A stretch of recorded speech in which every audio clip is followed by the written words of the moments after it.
Today we have with us Brent Biegel, who is a United States Marine Corps veteran, served for 6.5 years as an electrical optical ordnance technical supervisor. Brent is now the VP of Sales with Instpection Opps in Montana, where they, I'll let you explain this a little more clearly, but from what I understand, you guys provide an app that allows inspectors to quickly document their results. So thank you so much, Brent, for being here with us today. We really appreciate it. Hey, not a problem. So Instpection Opps is we developed a cloud-based inspection software that integrators or folks that do any sort of inspections, periodic inspections on things, can keep track of all of those peripherals that they're inspecting, whether it's fire alarms, gas lines, water lines, HVAC. Anything that you need to inspect per code or by the law or the authority having jurisdiction, somewhere you can keep everything in one place. And what we our claim to fame is we use a graphical map where you can plot all those things in a building that you may have never been in, so you know where all those things are. So that's kind of what our business is. We help people do inspections better and more efficiently. That's awesome. Hey, can you tell everyone, if you don't mind sharing a little bit about your military career with the Marine Corps, what you did there and what that experience was like for you? So I joined the Marine Corps actually before I graduated high school. I had my diploma, but I didn't walk the stage. So I went into the Marine Corps a semester early from when most people would graduate. Graduated boot camp, went to MCT, which is Marine Corps Combat Training, and then went off to a school for almost a year, and that was electronic optical ordnance repair. And everything that we did there was basically we chased sparks, what Sparkies would say, electricity, working on sites for tow missile systems, the tow missile system, CPU, M1 Abrams tank, fire control equipment, laser range finders, anything that fired a ground round to a ground target, we worked on. All of the fire control equipment that's on howitzers and things of that nature, optics, anything that had glass in it, aiming circles. And so that really gave me a firm grasp of troubleshooting. I'd been troubleshooting in high school too, but it brought me a lot further on that training besides being in the Marine Corps with the camaraderie, the discipline, and the can-do attitude. And talk about your transition out now and into the civilian world. How did you know what you wanted to do? Were you, did you feel like you picked the right career path? Actually, I knew it was going to be in some sort of electrical field. I didn't know exactly what it was going to be in when I got out. It's shaky ground. I'm not going to lie. When you get out, now what? You got that question hanging over you, now what? But the one thing that I knew when I got out is I wasn't going to be unemployed, because one thing I learned in the Marine Corps, no task is beneath me and no mountain is too high to climb. So I didn't care what I was doing. If it was cleaning toilets, sweeping floors, I'm going to do that and stay employed and stay productive and a member of society. That's just the way I was. Not only was I built, but the Marine Corps kind of, concreted that into my soul, that, there's nothing that you should shy away from. If work needs to be done, you can earn a paycheck, go do it. So I had that foundation. So it took about 6 months being out. I had a job. I was working as an auto mechanic for a little bit. And then I got into alarms and fire alarm systems and fire protection for buildings and for protecting range hoods and suppression systems. And it kind of segued from there. And I've now been doing it since 1999. So chasing sparks and protecting property and people. I love that advice. You say, like, no job is beneath you, and you knew you had that belief, like, no, I'm not going to be unemployed because I'll do anything and I'll do it better than the next guy. And I know so many of the younger men and women today, they feel like they're this, I don't know if the sense of entitlement is the right word, but they want to jump 3 rungs on that ladder when they're starting, as opposed to just having that confidence like you had. And I love that attitude. I mean, I wish more people thought like that, because people then see your work ethic and you sweep the floor better than anyone. Let's give this guy something else to do now. You know? And that's exactly is kind of like the secret to my success. You know, everybody wants to be the CEO. I mean, hire me as a CEO. Of course, I want that big fat paycheck, that expense account, a secretary, a corner office, and that's great. But literally, that's fantasy land. That CEO didn't get there unless he came from money. His dad owns the company, or his grandfather owns the company. That's the only way that you're going to be a CEO when you first walk in the door in your first day on your career.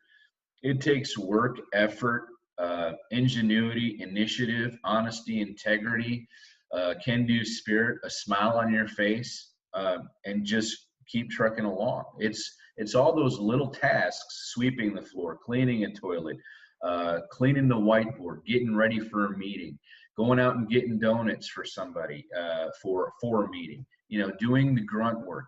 All those little tasks add up to eventually being an executive, if that's the path you want to be. But, you know, even though I'm a vice president of sales, I'm still doing grunt work. I'm having meetings, talking to people. I'm drumming up, some marketing initiatives. So there's a lot of things that you have your hand on. Just because you become an executive doesn't mean that your job gets any easier. It actually gets harder because you have more responsibility.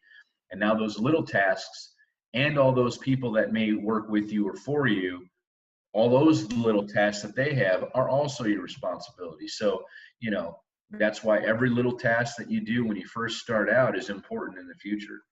Yeah, that's great. I like that. Talk about how you made that transition from like the guy turning the wrench to now you're an executive and running a sales team. Well, you know, I got out, didn't know exactly where I wanted to be, just knew I was going to work, do something. Geographically, didn't really have a clue where I was going to be and get out in North Carolina.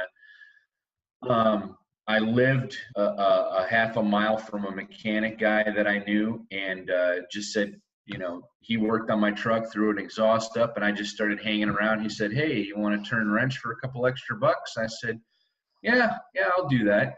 So I did that for 6 months until I got into, you know, alarm systems and fire alarm systems for buildings and residential and commercial properties, and did that for many years with a tiny small company for a little less than 6 months, and then got on with ADT.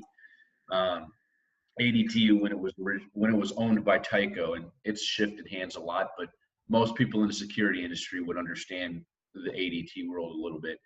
And then was with them for 5 years, and I was just a commercial service technician running around North Carolina, taking care of customers. And then 5 years later, I got on with a national accounts company that took care of all large-scale retailers. They were, you know, like your Home Depots, your Targets, called Checkpoint. They're no longer Checkpoint. They're now iVerify. But I was with them for 8 years.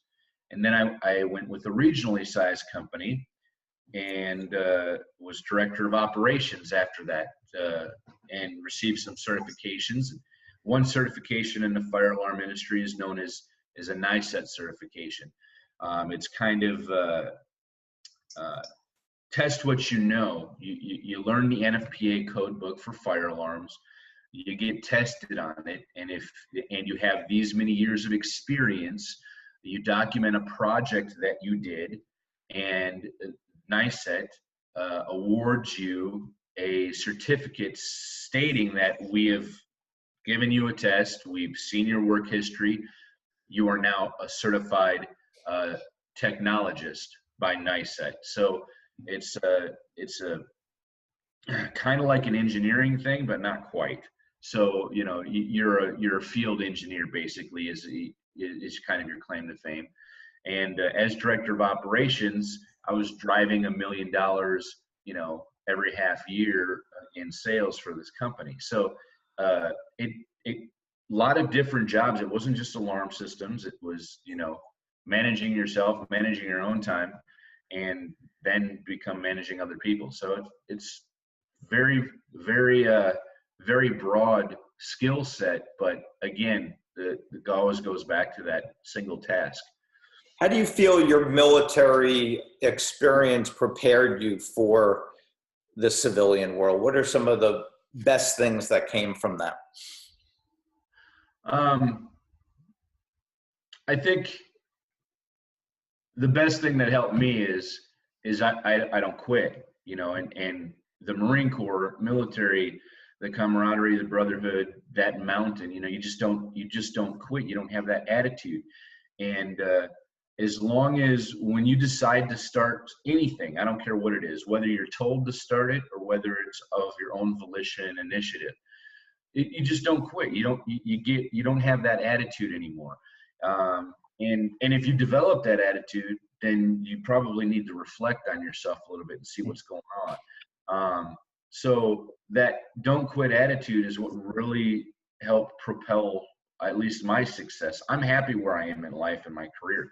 And I can go backwards and forwards on the career ladder at any time because of all that experience I do have. But I still have that. If I'm in front of a task, I'm going to accomplish that task. I don't care. I don't care if it takes longer or I can get it done quicker, or if there's a stumble block along the way or there's a wall I got to climb over. I'm going to accomplish that task. It has to be done, you know, either today or tomorrow or next year, however long that task takes. I'm not going to quit. That's that awesome. Yeah. Basically the best thing that was instilled. Yeah, I hear that time and again from veterans that, you know, no one's stopping me. I'm going to run through a wall. And when you take that over to the civilian world, and your employer, your supervisor sees that attitude, man, wow, they find a way to get you more money, more responsibility, because it's so rare in people, you know? Right.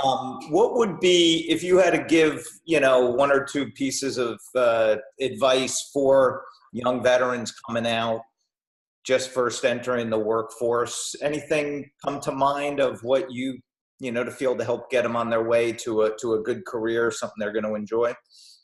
Yeah, don't go into it. You know, have some sort of expectations when you're jumping from your military career into the civilian world. Have some expectations, but don't expect your expectations to be met. Mm-hmm. You know, especially not the very next day, and maybe not even 5 to 10 years after. But as long as you are completing those little tasks one at a time, your expectations will eventually be met in life. You know, it's everything in life. It doesn't matter if it's investments or if it's your career or if it's your family, if it's your kids. Everything takes an investment of time and labor and energy. Everything does. In order to get that fine wine created, it has to sit in that bottle or in that barrel for many years to become perfect. The same thing with your career and your family. You have to put effort into it. It needs to age. You need to put some energy into it and some love in order to get it to where it needs to go. So, you know, my best advice is, you know, your spirit, don't allow it to be crushed by one failure or 2 failures or 20 failures. Don't, you know, if you don't get that job or you don't get that job interview doesn't go well, learn from it. Take some notes, do some pros and cons list, prepare yourself mentally. You know, just like in the Marine Corps, every game that we played was basically a mental game. It had nothing to do with whether my legs could carry my body with a pack up that hill. It had nothing to do with my physical body. It had to do with, is my mind prepared to push my body to do what it needs to do? So, you know, don't let little stumbling blocks and little failures, you know, hurt you or crush your spirit. That's great. Great advice, Brent. Hey, thank you so much for taking a few minutes to share some tips and to hear your story.